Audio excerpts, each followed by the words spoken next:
and I'm recording all of these to post on the Padlet. Find the derivative of this. And the first thing you should really try on every derivative, is there a way to simplify this to make it easier? And there's not. So looking at this, the first thing I would see is that outside I have something to the 7th power. So that's a chain rule. Inside is a quotient rule. So let's start on the outside. So outside will be 7 x squared plus 3 for x squared minus 3 to the 6th. I just take the derivative of the outside, leave that whole inside part. Times, now to do this inside part, we're going to have to use the quotient rule because it's dividing. So low d high means the derivative of the top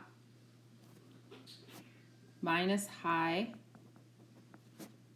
d low, which is the derivative of the bottom, all over low squared.